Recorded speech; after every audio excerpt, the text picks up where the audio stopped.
I'm Lily. This is the Untangled Knitting Podcast. It is New Year's Day 2023 and I'm just here to talk about my final finished objects of the year, which is super exciting, and to catch up on my plans for 2023.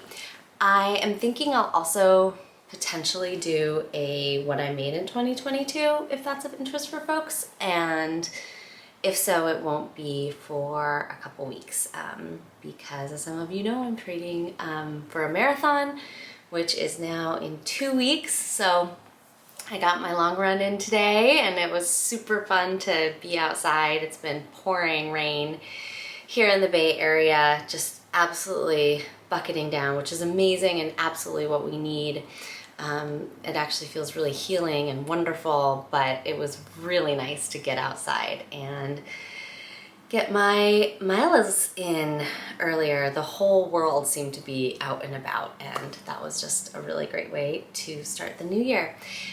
I should also say that I had hoped to film at least one, if not two other episodes before this one. Unfortunately, I got super sick about 3 weeks ago now, and it was just, everything kind of came to a standstill. It was not COVID. I kept testing. Anyway, that's boring, but it's why I haven't been on to catch you up on some kind of interesting projects. So without further ado, this is a longer than usual preamble, but let's get into it.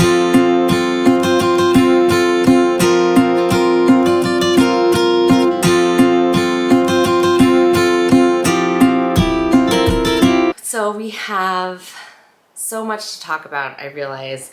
Some things you actually haven't even seen before, I think, on the podcast that I completed. And there's just like a lot of things going on. I should also say that there's a potential shift and change coming to what we do here, so stick around to the end and I'll probably be chatting a little bit more about that. And so the first thing I'm going to show you, you actually haven't seen. This is my Ankers sweater for my son, and it is so sweet. Part of what makes this such a great knit is that he loves it. And he kept asking me when it was going to be done as I was knitting on it. And if there's anything sweeter than that, I don't know what it is. He actually even, as soon as it was off the needles, it was on his body. It has not been blocked yet. There's still ends sticking out, but he loves it. And I really think that this yarn choice was super effective. This is all leftovers from other projects, though they're all very luxe. So but what I did, which I'm really happy with, is using the Suri Alpaca to do the ribbing which is where kind of some of the increases are in this pattern. This is the Ankers sweater by Petite Knit, and I think it's gonna be my go-to kids pattern. It's a circular yoke with a few raglans at the bottom. I probably didn't need to do the raglans, to be honest, just for the way his body fits, but I know he'll wear this kind of forever. And yeah, I added a little stripe on the ribbing and on the hem, and it's just the cutest kind of thing, and he rocks it. The neck is getting a little stretched, so I might put some elastic in that, but besides that, winner. This was knit in Explorer Fibers Rockies DK, which I then held with my leftover plume from Magpie Fibers. So that's the kind of marling that you get. I'm gonna hold it still for a little while so you can see. We're also losing light. I'm battling, and so that's kind of nice. You can see how there's really nice flecks of that light color that correspond nicely to the Suri, which is also from Explorer Knits and Fibers, and that is in the color Giants Causeway. So, speaking of Giants Causeway, it was purchased for this guy. This is a sweater I knit for my husband, so we're going from something very, quite small to something quite big. But it also has been worn without getting all the ends tied in, but it has been blocked. This is the Northland Sweater by Petite Knit. It has a really nice shoulder construction, which I think looks pretty darn good, particularly on a larger frame. And my husband's quite tall, so I knew that this was gonna grow a lot because there's so much alpaca. Even though it's an alpaca silk, I just knew it was gonna stretch with the weight of the garment. And so I wasn't concerned about that, but what I didn't really take into account is that the sleeves were gonna grow more than the body, which makes sense, right? Like they're a smaller circumference, so the weight is gonna like pull them down more. So anyway, it was well received, but much too long in the arms. So I did have to rip back the arm cuffs and do a little re-knitting. They're still quite long, but he has very long arms. So anyway, it's incredibly cozy. I held that Suri Alpaca from Explorer Knits with Rowan DK felted tweed, and I think it makes a really cool fabric. I would highly recommend this combination of Rowan felted tweed held with a Suri because it just softens up so much and adds definitely a lot of halo, but it really feels like one fiber when you hold them together. They really kind of married in a beautiful way. So that's something I'll definitely look into doing again. So another FO. This is fun to have so many FOs. Then this is one you have seen before. This is my test knit of the Cargill Junior by Rebecca from the Crea Bea Knitting Podcast. And it is such a fun stitch to knit, and I love doing it. This is also very well loved, and it's got pulled out a little bit there. I'll have to fix that already under the arms. It was a little loose, but yeah, it's just a really sweet piece, and it's, like I said, already been worn a ton. It is knit in the Explorer Knits Rockies DK in one of the spring tonals called Astor, and then I held that with a silk and angora blend from a rescue farm in Oregon that I got at the last Rose City yarn crawl, and that is called Shaggy Bear Farms. Yes, I have no notes, I should say. I usually like prep, have a little notes. I didn't even bring up my oh shoot, I didn't bring my coffee. I thought I had. That's actually a really big problem. But I probably shouldn't be drinking coffee anyway, because it's getting late. Okay, focus, Lil. All right, Cargill Junior. Fantastic kid knit, like 5 out of 5 stars. Could not recommend more. Great bang for your buck. Just, it does use quite a bit of yarn though. That's one thing that I think I did use more than what was in the original gauge estimates, and I think some of the estimates did go up a bit. So I would just double check the gauge estimates because this stitch does require quite a bit of yarn, but it's so effective. It's like its own little rib. I love it. I definitely want to make one of my own. So this is the final finished object, and I have to say, I think it's one of my favorite things I've ever made. I really do. It makes me so pleased. Everything about making this was pleasing. So I'm gonna get the collar a little rolled for ya.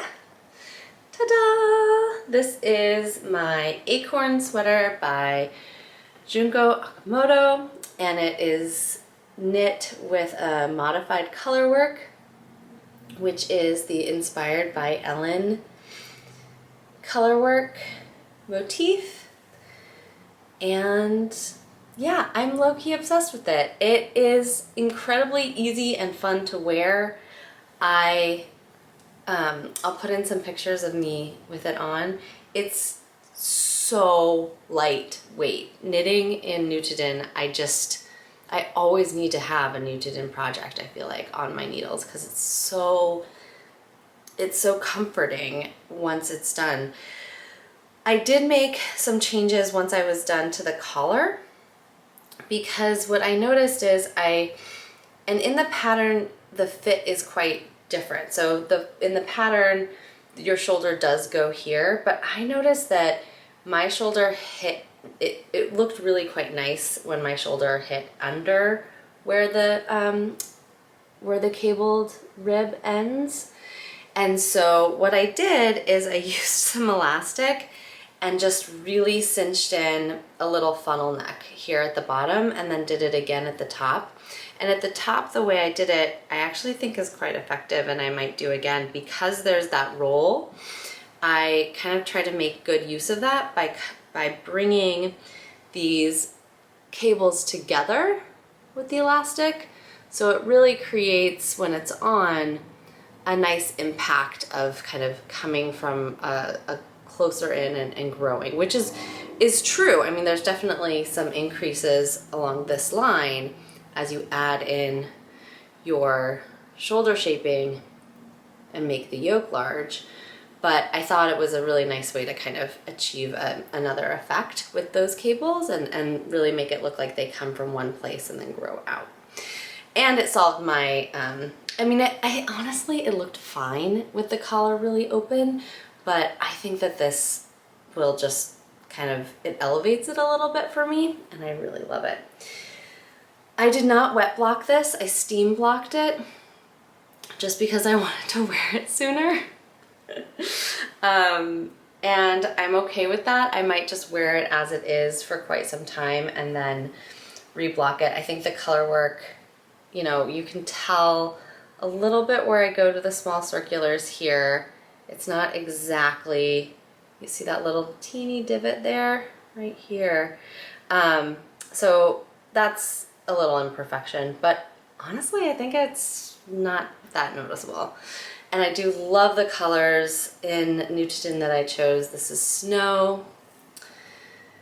Oh, I'm gonna forget. This is Tall Bark, which I think I was absolutely the right choice, and I totally obsessed over what I should do for that. And then, shoot, what's the light blue? I forget.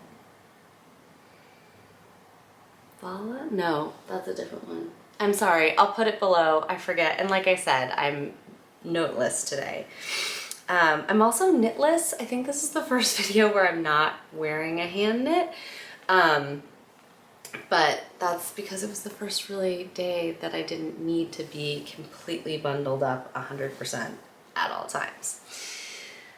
So those are my FOs. 4 sweaters. I mean, 2 children's sweaters, but still, I think it counts. Next, we got some whips. Some of you might have seen on Instagram when I literally had such a terrible fever and I wanted to knit something, but I didn't want to knit on any of my active projects because I couldn't trust myself to remember where I was with them. Like, genuinely no clue. So I thought, I know, I'll just cast on something. And so I had recently purchased I'm just looking for it here, I'm not completely distracted, Ready Set Raglan book, which I think is really cool and a great way to kind of feel more confident freestyling for me.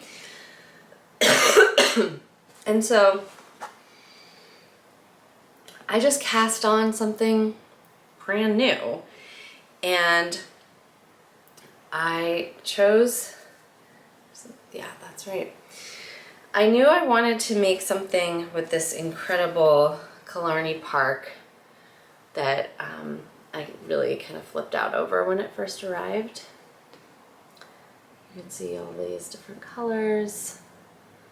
It's a grayish creamy base. It's a cool cream. It's not kind of super warm, but then it has these really modulated tones, which for me are really reminiscent of like an abalone shell.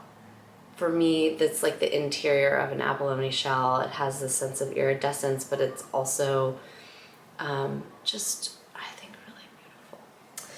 So I was gonna work with that, and I didn't know if I wanted to just hold it double and make something that was an absolute fuzz fest. I was kind of kicking myself because I was like, oh, I should have gotten the DK, and then it would have gone really beautifully and it would have matched and blah, blah, blah. And then I realized I had not yet used another Explorer Fibers colorway. This is Glacial Melt from the Spring Tonal last year, and I love it. And I wasn't really sure that this was gonna work together, but I think it does. I think this is gonna be so, so, so cool. The increases here, and I don't have the pattern in front of me, are little pearl bumps on the raglan. So there's 3 of them, and I thought, wouldn't it be cool? And again, this may or may not have been a brilliant fever dream idea, but I thought, well, what if I made my rib for my collar also 3x3? So what I did is I took, when I went to pick up my stitches, I made sure that I had one that lined up with the raglan increase all the way, and then I did 3 on either side, and then I went into a 3x3 rib, and then I did the same on both the front and the back for that raglan sleeve. And I think it's really effective. I have tried this on a number of times, and I think it's gonna fit great. I then decreased the 3 stitches to create this kind of high, but again, I think more of a dramatic neckline, which is nice. And then I also, the stitch detail in the pattern has you do just a couple of purl stitches to create this faux seam, but I turned it into 3, so again I could have the 3x3 rib feel like it just kind of emerged out of the construction of the garment. So this has been really, really fun. It knit up so fast. I mean, it is a light DK held with Suri Alpaca, so it's quite toothy, but it's so soft. I forget, you know, when you knit with this superwash, it is really kind of springy. It's heavier though, for sure. I'm really excited to wear this, so, and keep me cozy in my freezing gallery. It's so cold in there. It's just wild. So I'm so glad I have a reason to be knitting my knits. Then my Christmas Eve cast on. Christmas Eve came, and this was what I was kind of planning for. It's my drawing sweater. And I gotta say, I'm very glad I'm making it. The color work is very challenging. I have really, yeah, no, I think it's okay to say, it won't be giving anything away, no rows have repeats in them. So instead, a lot of the colorwork patterns that I've worked on have repeats in your row. So to make, you know, you're not just making one little star, you're making like 5 stars, right? So that means that each row has a different number of a kind of pattern that you can, even if you have to look at the chart more than once to kind of recall it, you know you can get into a rhythm. But with this motif, you have to read line by line, and it shifts really subtly, but it's not even the floats that bug me, because I'm catching my floats no problem. It's that the it's that there's no kind of mental way for me to get on top of it, to feel like I'm in a rhythm. So what I've decided is that this is just my long-term knit this year. So I don't have to finish this right away. I can just enjoy the process, and I'm going to, and it's gonna be great. And that's my plan. I think it's gonna be wonderful. I finished the short rows and I've started doing the short, no, I have not finished the short rows, sorry. The short rows with color work and raglan shaping also, I think, are one of the things that's slowing the process down. I feel like once I get through the short rows, it'll be a little easier.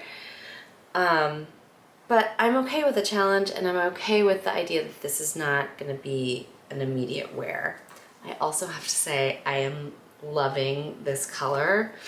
This is Tickled by Sonder, and I'm holding it with La Vie En Rose, quite much thinner actually than the base that Explorer Knits and Fibers uses, but really, really still super soft. This is the, yeah, 26% silk, so maybe it has a bit of a higher silk content. The color of this is Parchment, and this is not an appropriate color representation, and I apologize. They both look much cooler than they do in real life. I'm wondering, that's a little, no. Yeah, they both look much cooler than they do in real life. I'm so sorry, I'm losing my light. Okay, anyway, and my main color actually, so you start with the contrast and then go into the main color as the kind of negative space between the flowers, which I think is really cool. My main color is this. Oh, it's so pretty. This is actually the same color. It's looking really punchy and nice. And this is called Peace and Quiet. And I liked the dichotomy too between Peace and Quiet and Tickled. It appealed to me. So that's another whip. And then, so my thoughts and plans for 2023 are still kind of getting ironed out. I have my Marseille sweater, which I'd really like to work on, which is the green and navy stripe. But I also signed up for a test knit, even though I kind of told myself I wasn't going to sign up for a test knit. Oh, where did I put my swatches? I'm back. So the Rebecca posted from Crayabea again, who I tested the Cargill Junior for, has been working on a really amazing brioche, half brioche or half fisherman's rib, stitched zipper kind of Henley sweater. And part of my intention for my knitting for the next year is to make more staples. One of the things that just putting all my sweaters into a pile, I really realized was like, wow, I really went for it this year. You know, it was just like impact. Lots of color, lots of texture, not that many kind of boring staples, which is fine, and it's what I like to knit. But I do think that I'd like to have one work kind of always going that's just kind of doesn't have to hit those boxes and can instead be something like even my Purpurea sweater, which is a gray cabled sweater, and I feel like I can wear it all the time. So I really do want to make some more kind of dedicated and wearable pieces and more neutral colors, which is why I thought, oh, this is perfect. I'll sign up for Rebecca's Larnac. That's what it's called, the Larnac sweater. And I assumed that I would be using my stash of La Vie En Rose Corey worsted in the color Winterfell, which is this swatch here. And that actually is just as dark as you can see. It's a little bit open, but that's the nature of Half Fisherman's Rib. It's such a beautiful color. And honestly, here, I'm just gonna let it do its thing. It's so you can hopefully see the stitch definition. Sorry if it's floating. There we go. I might even fold it so you're not distracted by it. There. So the stitches just look stunning, right? Like it really works in this yarn. Unfortunately, I'm a bit off gauge by 1 stitch, and this is on a smaller needle because I'm quite a loose knitter. And I thought, you know what, I just don't want to go down another needle size. Lots of different people in the test groups are working with very different yarns and different needle sizes to get gauge, which I think is very common for this stitch pattern. Half fisherman's rib and or half brioche both have really different gauges depending on who's knitting them, and so I think it's actually kind of nice to have such a flexible pattern for different yarn types and different needle types and different knitting styles. That said, I then went and used this as an excuse to purchase some Lucky Tweed, which is beautiful. And this is just, it's really looking good. It's a much denser fabric, and of course it is 1 stitch the opposite way. So, you know, I'm aiming for, I think it's 18, and this is 19, this is 17. So I'm at a real, like, what shall I do moment. I'm not sure. I think they're both really beautiful fabrics.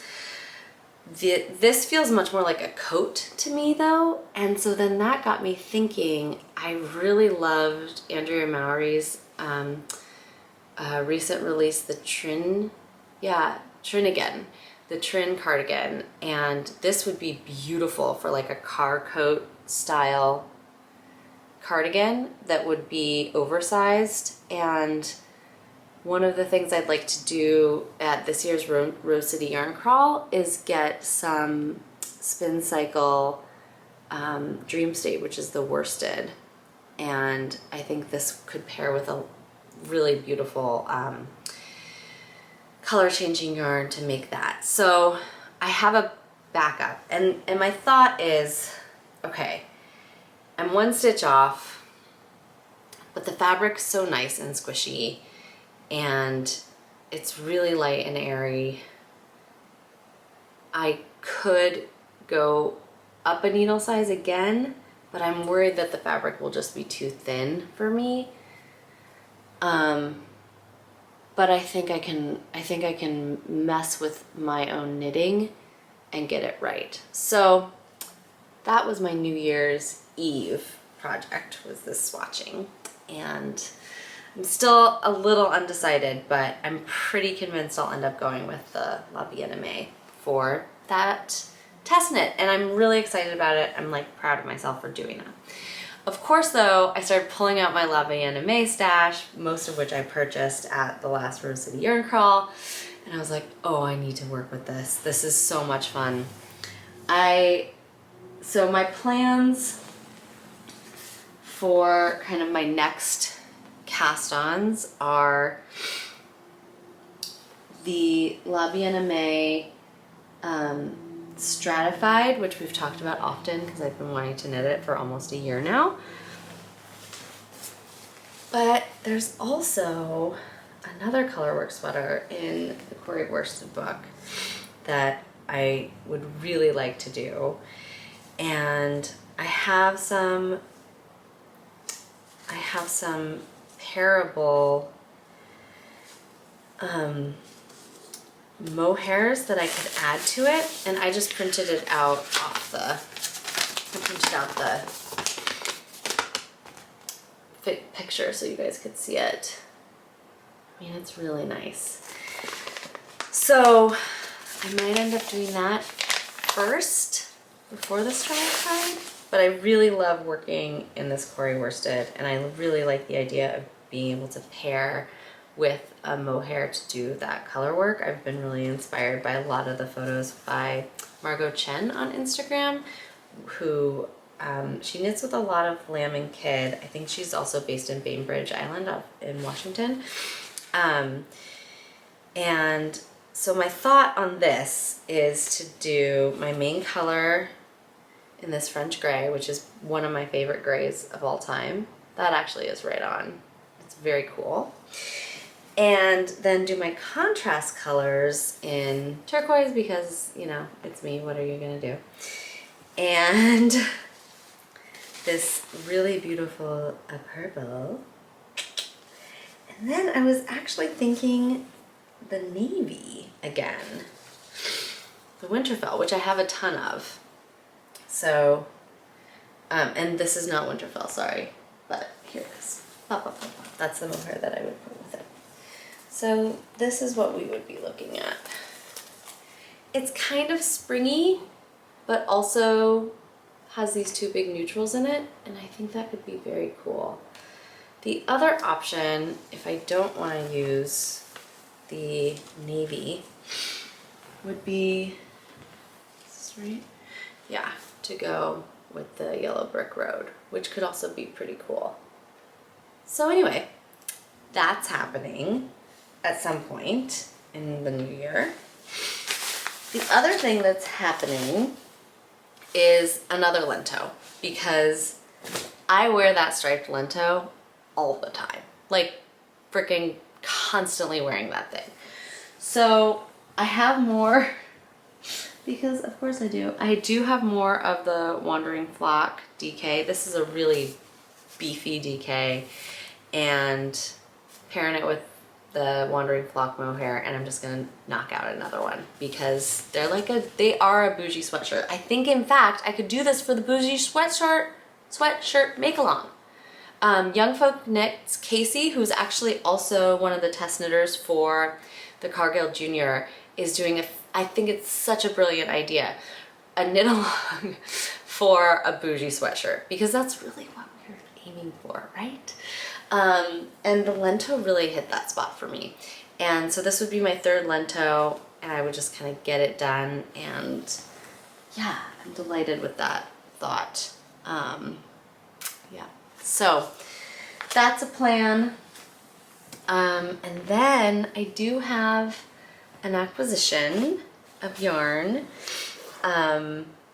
that does not have a project, but I'm very much looking forward to finding a project for it. This is from the holidays. My parents were in Scotland walking the West Highland Way over the,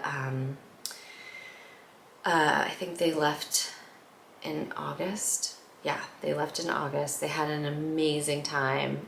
Definitely bucket list event. I would love, love, love to do it. And while they were there in Glasgow, they went to Cake Yarn Shop, and my dad ate cake and my mom got some yarn. And she picked up for me the most amazing West Yorkshire Spinners 100% Shetland wool. This is called the Croft. And I mean, if this is not my exact dream come true, I don't know what is. I mean, it's stunning. And the speckle is just beyond. I love it. So this is a very, I think it might even be an Aran. Yeah, this is an Aran weight.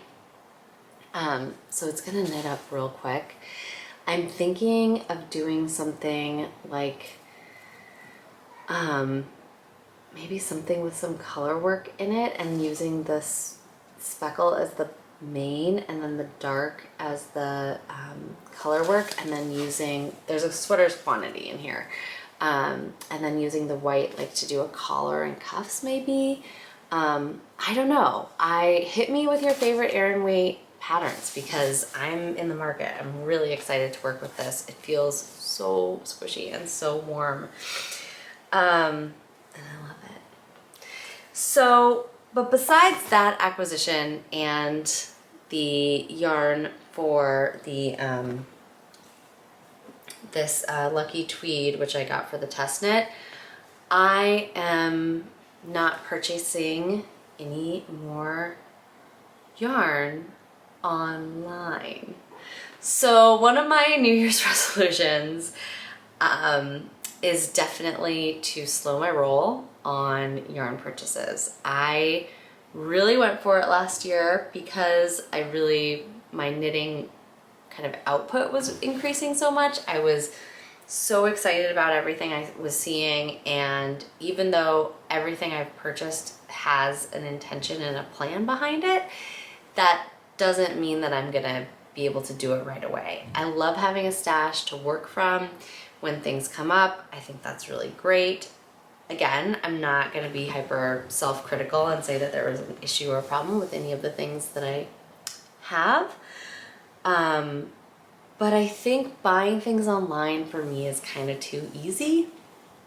And it also means that I'm not thinking of, when I'm making those purchases, I'm not usually looking at what I've already have. So I've never actually bought the same thing twice, thank goodness. But I do think that there are certain things I've doubled up on too many times. And I'm thinking in specific of the Pearl Soho linen quill, which is also kind of goes on sale and the colors are so sumptuous, but honestly, that's so much knitting.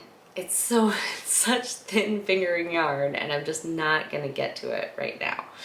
So that's where I am. I will be going to Rose City Yarn Crawl. I am very excited to make purchases there. I'm really hoping that I can go back to Rhinebeck next year even and make purchases there. But you know, if I need something, I can go to my local yarn store. I have fabulous local yarn stores. I really want to get down to Monarch, which is in Santa Cruz. I mean, they're just like, or no, it's in Pacifica. It's very close. There are lots of great yarn stores close to me that I can go to and I can have experiences with. And I think that's just part of how I want to be more present in knitting in 2023. Yeah, so maybe you'll see less acquisitions here, but I'm hoping that talking through my long-term plans and kind of shopping my stash with you along for the ride is also kind of interesting and can be something that folks want to see. And I know a lot of people aren't into the acquisitions anyway, so. Oh, there's one other thing I thought would be fun to talk about. I think I spoke about when I was in Germany, this incredible Japanese designer who's actually based in Germany in Dusseldorf, Hiro, and his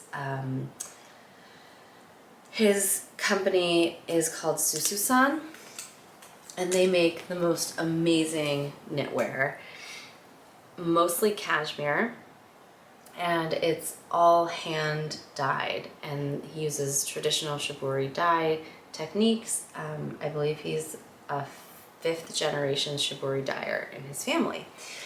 And I loved all of the things that he had. We did a little pop-up shop with him at our gallery before the holidays, and it was amazing. He did bring some hand knits in that were extraordinary. What they do is they work with a really fine cashmere mill, and then they do have a few individual hand knitters, but almost all of the knitwear is machine made and then hand dyed afterwards. So most of the time they're dyeing on you know, undyed cashmere, but sometimes they're dyeing on an undyed cashmere that has a much browner feel or a much blacker feel, and so the colors that they're able to achieve are really amazing. The other thing about the mill that they work with is that they actually produce the finest cashmere thread in production right now. So it's like, well, I'll show you. It's absolutely, I mean, unreal how thin this is. And yet, so you can see me. Even the cameras can still see me. and yet it's incredibly warm. So this was Shibori Technique dyed, this kind of tie-dye effect.